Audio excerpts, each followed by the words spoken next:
Hello, everyone, and inside today's Locked On Canadiens, Cole Caufield is the overtime hero, Joshua Waz dominating the AHL, and so much more in 3 Up and 3 Down. You are Locked On Canadiens, your daily podcast on the Montreal Canadiens, part of the Locked On Podcast Network, your team every day.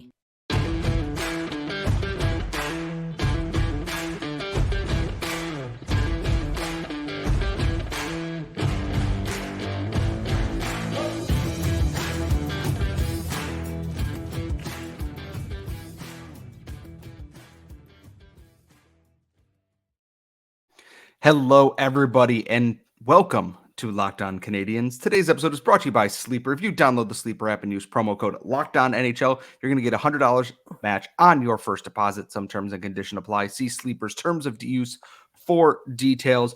We are, of course, Locked On Canadiens. We are your daily Montreal Canadiens podcast, part of the Locked On Podcast Network, where you get your team every single day of the week, wherever you listen to your daily podcast, or on, if you are watching this on youtube.com, make sure you're subscribed, tell all your friends, etc. I am one of your hosts. I am Scott Matla, and I'm joined, as always, by the active stick, Laura Saba. And Laura, it is technically Victory Sunday for the Montreal Canadiens here, something we didn't get a lot of last season or the season before that, but they did it. They got a win. It wasn't pretty, but wins are still wins, and we are happy about that going into our first show of the week. Absolutely. And I think that was the thing, is that a lot of people kind of started losing hope given all the injury issues that had happened. And to be frank, the Canadiens did not play well against the Minnesota Wild. Like, we can't argue that point. So people were getting a little bit disappointed. They were losing a little bit of hope. And like we said, the Canadiens are not going to be an elite team this year, but we want to see some progress. We want to see some wins. And I think the actual, like, for me, the big point is not necessarily, oh, they dramatically improved in skill, but they dramatically improved in their caring, right? Like, they clawed it out. And so that was the part that I'm taking away from the win, is that you can't really add skill in a couple of days, but you can change mentality and you can change attitudes. And I also thought that, the post-game remarks from Martin St. Louis were quite important. And, we talked last week about people kind of thinking, okay, Marty's just somebody who can motivate people, but maybe he's not that great tactically and things like that. And I don't think that he's really shown he's really shown us many reasons to doubt just yet. And I like the way that he's handling the situation, sort of like manager wise. And I was on Game Over with Andrew Berkshire after the game here, and I think what it sticks out about this game is that the Canadiens, one, scored a power play goal. Don't worry, we will touch on the power play and everything in the down segment regardless, but they were playing well at even strength. And I think that's one of the biggest things from this game that I'm taking away right now, is that, yeah, the Capitals are a little bit rough around the edges right now as they enter that declining stage of past declining stage of what's left of their core.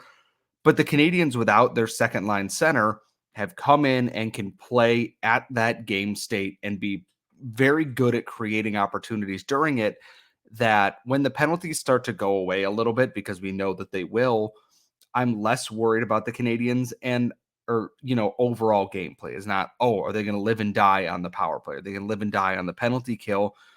If they're able to do this missing Kirby Dach in their lineup, I think that's a really impressive bit of coaching that the coaching staff that we've given them flack for things that haven't gone wrong, especially with the power play recently. But if they're playing well at 5-on-5, I can't be mad, because it's a great baseline for them to build off of going forward there. And just across the board, it was a fun game, and big night for Nick Suzuki. Two really, really beautiful assists. The first on Sean Monahan's overtime, or not, his first period power play goal, and then his stretch pass to Cole Caufield, who won it in overtime, which somehow we have neglected to mention already on this show a little bit. So I had fun Saturday. It wasn't the prettiest win, but at the same time, the Canadiens need to prove that they can win games where it gets a little tight at the end there. And yeah, they coughed up the 2-goal lead, but they played full effort, a full 60 minutes of really trying. It's not like they took their foot off the gas. It's just they got tired it looked like, from just pushing and pushing and pushing.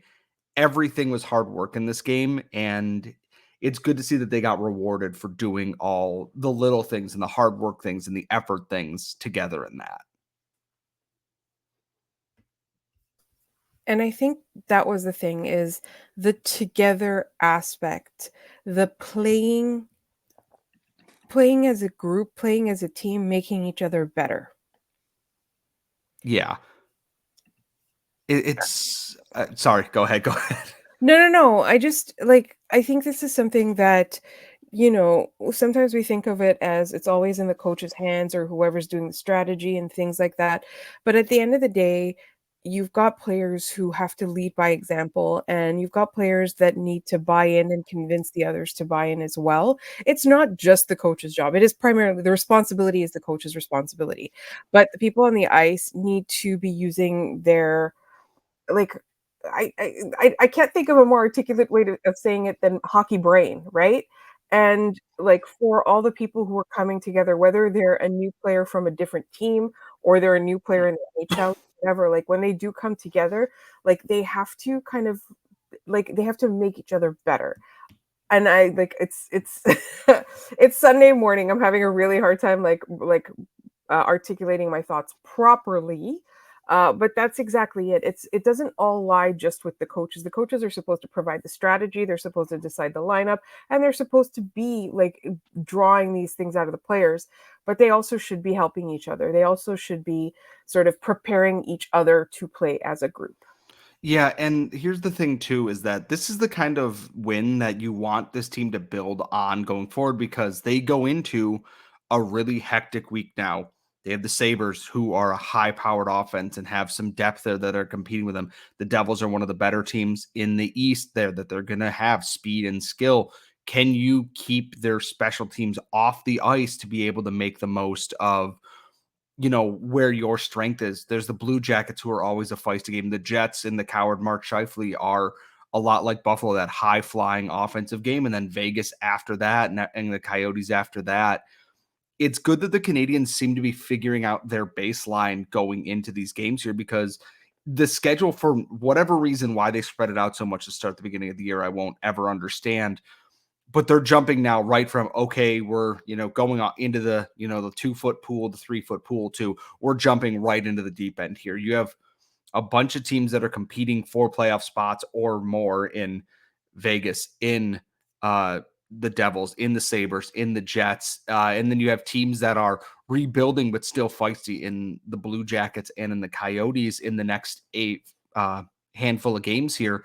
And if the Canadiens were kind of drifting lifelessly, like if they still look like they did in the Minnesota game going into this one, I would have a lot more concerns. I don't know how many of these games the Canadiens are going to win. If they win 3 of them, I would consider that a great success. I think that there's probably 2 realistic wins on there, potentially, depending on how things happen and who's starting in net. But if I see that same process that, the Canadiens are still playing well at 5-on-5 and generating chances, but because they're calling everything a penalty this early in the season, they're getting sunk on the penalty kill a little bit. I have a little bit more confidence that they can sort out the penalty kill, because it's easier to sort out one, little thing versus nothing is working at even strength. And if nothing's working at even strength, then the panic sets in a little bit, is what is the plan here? But it looks like the Canadiens are figuring that out. And again, they're doing it without Kirby Dach right now, which I think is probably the most impressive part. And I wanted to talk about that a little bit because it felt like on the Minnesota game, it felt like people were just kind of subdued, potentially because of that Kirby Dach news. But the energy that I saw in the Caps game was a new bounce, right? And I think we need to like not think about who's going to quote unquote replace Kirby Dach. We need to look at it in terms of who's going to get opportunities on the second line, which now it is the second line for sure. It's not like it's going to be stealing the first line. But I think we kind of need to see who kind of steps up there and who really sort of, um, challenges for that position. And the good news is, because today is Monday's episode and that's 3 up and 3 down, There's plenty of guys bouncing around the AHL and are in that area who are making a case to be the next call up. But we have to get into the down segment first, and who or what is haunting us this week, and what do we want to complain about with that? And that's all coming up next. But first, as I said, today's show is brought to you by Sleeper. And let's put it out this way. Imagine Cole Caufield scores a hat trick and the Canadiens win the Stanley Cup. And if you want to win 100 times your money, play daily fantasy hockey on the Sleeper app. There are these are all possible scenarios for the season, but you have to have a chance at winning big, and you need to play daily fantasy hockey on Sleeper. It's so simple. With Sleeper, you can win 100 times your cash in daily fantasy hockey contests. So that's any game players. You can pick guys like McDavid, Ovechkin once he gets going, or Cole Caufield in overtime. Fastest 5 goals in Montreal Canadiens history. And you heard me, Habsmans, you can get 100 times payout on Sleeper. So start paying attention and get your picks right so you can win big. Just use promo code LOCKEDONNHL and you'll get up to $100 match on your first deposit. Some terms and conditions apply. That's LOCKEDONNHL for promo code. See Sleeper's terms of use for details. We are back here at Locked On Canadiens. It is our Monday episode, which means it is 3 up and 3 down. And if you're new here, 3 up and 3 down is who's rising, who's falling, who is the apple of our eye, and who is the Mike Hoffman of our eye for the Montreal Canadiens this year. And we always start with the down because we want to end our episodes on a positive note going into Monday. And there's no easy way to get around this, I think, at this point. The injury curse is back for the Montreal Canadiens, but it only took one big piece at the NHL level and is just slowly nitpicking everything else at every other league for anyone who is tangentially related to the Canadiens. And I look at the injury report. Kirby Dach, done for the year. ACL, MCL tear, done. We knew that. David Reinbacher, week to week with a lower body injury. Emil Heineman, out indefinitely with a concussion after he collided with a ref. That was just last week. This week, Lane Hudson considered day-to-day after taking a hit on Friday night. Not great. Jared Davidson, considered week-to-week. Lower body injury, suffered in practice. Brady Keeper, defenseman for the Laval Rocket, left the game on Saturday night. Did not return. He is out right now. Gabriel Bourque, out. Team captain of the Laval Rocket, out with an undisclosed lower body injury, I believe. And it's just, we're 2 weeks into the season and we have a laundry list of injuries that is this long. And I'm just kind of wondering, who did we curse so much that this is what they're doing to us now? While you were talking, I just literally went and searched, are there any more Montreal Canadiens injuries? That's literally what I just did. Any ones that we don't know about. I mean, it's a curse. It's truly this at this point, it's hard to believe that they're anything more than the most unlucky team in the last 3 years. I'm not seeing anyone who's had this kind of man games loss. And you can correct me if I'm wrong, but it feels like it's the worst for the Habs. And last year we blamed the conditioning, but this year it's early in the season and the personnel has changed. So what's going on? And it's not even the NHL level either. It's all outside the NHL level wherein you can't blame. Oh, I forgot Caden Gooley was in there too. So whoops, that's my bad. I forgot Caden Gooley was on the injured list as well. But what do you even say? Jared Davidson got hurt in practice. Did he get hit with a puck? Did he just step wrong? Fell weird? Emil Heineman collided with the lower body of an official going for a puck. It's freak accidents that it's just, I look at this and I go, it's a curse. There's no other way to put it. It's not, oh, they weren't ready for game shape, or oh, they were playing too much, or their stretching routine wasn't there. It's just, how much bad luck can you have as a team that every little seemingly innocuous hit or something ends up being serious at this point? That it's absolutely wild. It's tragically funny in a way that, we joke this year will be different.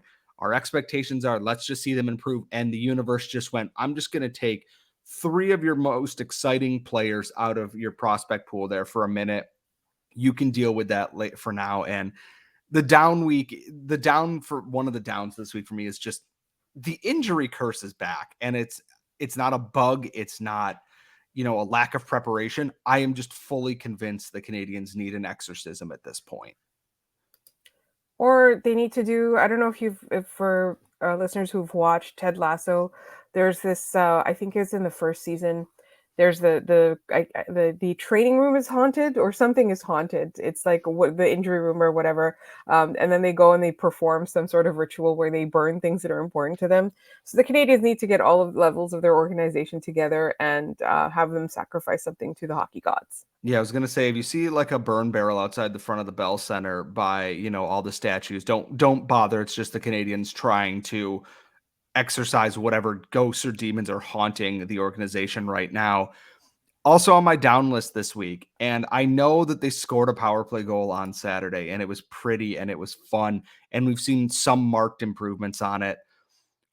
The power play is still not great in that I know Martin St. Louis said, hey, we're mostly practicing on building a 5-on-5 team and then doing everything else, which is working so far. But oh my God, sometimes watching the power play, it makes my eyes melt a little bit in that they're trying, but they haven't figured out what that next step is to be a next level power play. And by next level, I mean average. I would give my firstborn, unborn child, to have an average Canadians power play at this point. Ian, if you're listening, I would give up buying a house to have a league average power play right now. And Now, don't do that. he's going to yell at me when he hears this, and I can't wait because he's still mad that I picked the house over the Stanley Cup. But Don't be doing that. it's just so frustrating because like the goal they scored against Washington on the power play was beautiful. It was Caufield to Suzuki to the back post of the net, tic-tac-toe, quick puck movement, and in a way they didn't expect. Why is it so hard to do that all the time? Or just more. Just more. Just more. Truly. Not even all the time, just more. You said league average. More. In Andrew Berkshire pointed out that he's like, Josh Anderson's played better. Maybe put Raphael Harvey-Pinard in one of those roles there since he lives in the middle of that ice there creating opportunities. It feels like they're just so close to like the precipice of getting it, which is such a low bar to clear. They are almost getting it. They're not even executing it. They're almost getting it that, when we do things other than pass to Cole, and I love it when Caufield scores power play goals. He's great at it, but just a little bit of tweaking, and you're going to hit that mountain time and go, oh, you're going to be enlightened, and it's going to be great when it finally happens. Exactly. And I think for me, I just want to see them do something differently, and whatever it is, even if it doesn't work, I don't want them to fall back on the same things over and over again. And well, there's no easy way for me to put this one. Like everything else, I've been able to kind of like, sugarcoat a little bit and see that there's progress in it. My last down for the week is the Laval Rocket have a goaltending problem. Do they? It's they've let in 7, 4, 4, and 5 goals in their first 5 games played. It's a lot. I think I'm also missing a game against and the thing is, it's just not pretty because it's just Jakub Dobiš got shelled in his first start. He let in 3 goals on 3 straight shots and got pulled. He got his first win against Rochester where he was very good. And they'd only let in 2 goals before they took their foot off the gas a little bit late. And the 4 goals is a little bit weird looking, but against Belleville the other night, it was goals that can't go in on Strauss, man. And I don't know I think this next week or so with all these games, we're going to see all the goalies play. And then by the end of the first week in November there, I think they're going to figure out which goalie is going to be here behind Samuel Montembeault. And they're either going to waive Caden Primo, send him to the Rocket, or they're going to trade somebody and try to get something out of it. But as of right now, the Rocket goaltending hasn't been great. And now the defense, down Brady Keeper, who has been a really nice, stable bit there, it's going to be up to Nicolas Baudin, Toby Paquette-Bisson to kind of lock in that veteran stability role there a little bit. And the Rocket are fun. And I'm actually glad that I timed this way because I very much did not plan it this way. We're going to get into the ups at the end of this. And I know everybody who's been following me this week knows exactly who's going to be the top on the up list. And we're going to get into all that coming up next. But first, passion, drive, and patience is what brings home a winning trophy and is also what keeps your ride or die vehicle alive. And eBay Motors has everything you need to maintain your vehicle and level it up to peak performance, from superchargers to roof racks, exhaust kits, LED headlights, and more. Whether you're in it for speed, power, style, eBay Motors has you covered. With 122 million parts for your number one ride or die vehicle, you'll always find exactly what you're looking for. And with eBay Guaranteed Fit, your part is guaranteed to fit your ride every time or your money back. Because with eBay Motors, you're burning rubber, you're not burning cash or burning a hole in your wallet. And with all the parts you need at the prices you want, it's easier to turn your car into the MVP and bring home that win. So keep your ride or die alive at ebaymotors.com. Eligible items only, exclusions apply. eBay Guaranteed Fit only available to United States customers. We are back here at Locked On Canadiens. We are finishing up the Monday episode, which means it is time for 3 Up out of the 3 Up and 3 Down segment here. And Laura isn't surprised by this. I'm not surprised by this because I wrote the show notes and no one is surprised by this. At the very top of the up list this week is 2021 fifth round draft pick Joshua Waugh, who is now leading the AHL in scoring with 11 points in 5 games on the back of a 5-point night on Friday night where he put up a hat trick and 2 assists and 2 more assists on Saturday. I was always a little skeptical of Joshua Waugh, that I was buying into it, or maybe that I'm just getting my hopes up. We'll see what he does at the pro level and see how his adjustment is. He looks like a dude who isn't going to be with the Laval Rocket past Christmas time this year. He is next level talented at the AHL right now, by far the best player on the Rocket, and he's found a lot of chemistry alongside Sean Farrell, and that's news that should excite every single Canadiens fan at this point. You know what's really funny is that I said that he had definitely earned his, like, the first call up, and this was last week, right? This was before any of this stuff happened. And a lot of people pointed out that he probably should stay in the AHL as long as possible, because once he gets called up, he's probably not coming back down. And that to me is a big quote unquote conundrum, because, like, what do you do? Like, let's say it's time for you to call somebody up and you're Montreal and you need to keep Joshua Waugh in the AHL for a little longer. Do you, like, deny him that opportunity? Or do you call him up and then explain to him, we're sending you back for a little while, and then once the next time you come up, it could be a Raphael Harvey-Pinard situation? And I think that's the hardest part here, is that he had arguably earned it over Yoel Armia, but at the same time, there are rumors of an Armia trade being worked on, which I'll believe it when I see it. And also, you don't want to call up a guy who's playing top 6 minutes for the Rocket, playing 17, 18 minutes a night, to play him bottom 6, fourth line minutes where the Canadiens might need it at the NHL level right now. I have no doubt he could be an effective player, but it's a lot like why Matthias Norlinder went down to the AHL, is that you're going to get bigger minutes, more regular playing time than you will playing as a 7th defenseman in Montreal. And so far, that has been the truth there. And I think for Waugh is that he will get his call up. They'll give him a cup of coffee game if someone is a little banged up, like, hey, take a rest, call up Joshua Waugh and stick him in the top 6, see what he does, because this season is also about experimenting and finding things that work. And like you said, at the end of the year, if they've traded some bodies away, if the Rocket are, either securely in a playoff spot and can weather that or whatnot, you call them up, you run with it for the end of the year, and you really see what you've got. And I think that's he's forcing the conversation quicker than any of us thought he would, honestly. And I think that's just truly really impressive overall on his part. I got to stop betting against the guy at this point. Why? Were you betting against him to begin with? I mean, no, but also, how many times have I been burned by, wow, this prospect looks great in junior, and look at all the points and the skill, and then they come in and they're not able to put it all together at the professional level consistently. And a lot of it is just like, I am now ready to be hurt again about this prospect. And I don't think I'm going to be at this point right now. And yes, it's early and scoring paces will slow down and whatnot, but if you can go watch Joshua Waugh, you just got to do it. He is beyond impressive at the AHL level right now. And he's not the only one. No, go ahead. Speaking of that, on tomorrow's show, I will be reading some notes from somebody who was actually at the game. the Rocket game, and provided us with their observations.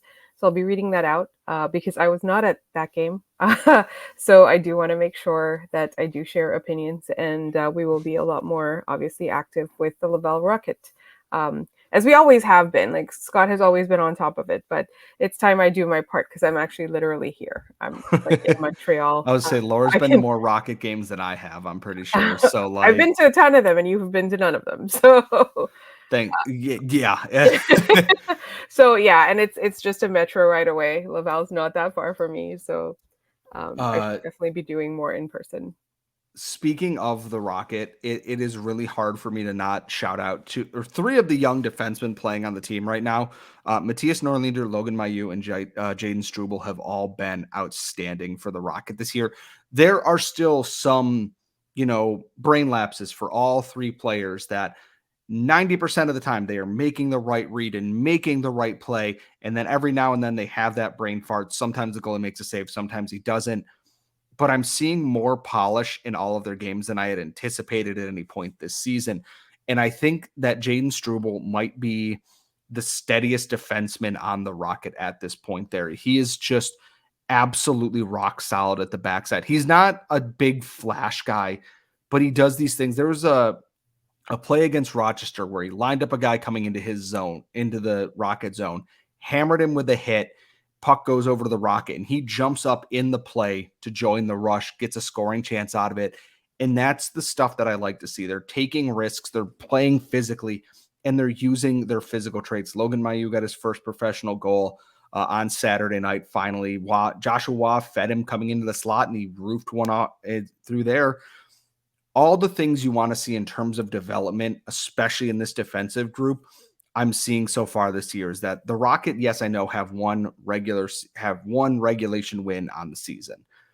I get that looks bad, but the process that I've seen from this team is they're getting shots, they're creating scoring chances, they're doing everything they can. Sometimes post, sometimes it's just bad goals against, but that young defensive core is going to get an up for me this week as well. I can't disagree with that at all. I really like how they're playing together. And I really like how they seem, like you said Jaden Struble is steady. They seem pretty steady, and that's something that I was not necessarily sure if Logan Mailloux would be able to do. Like Norlinder has that experience, right? Jaden Struble, we had seen him do that in the NCAA, but for me, like I was like the question mark was Logan Mailloux. He seems a lot steadier than I think. Than I thought he would be. But I do also really love that like Joshua Roy is just involved in every good thing that's happening. Like Joshua Roy was there.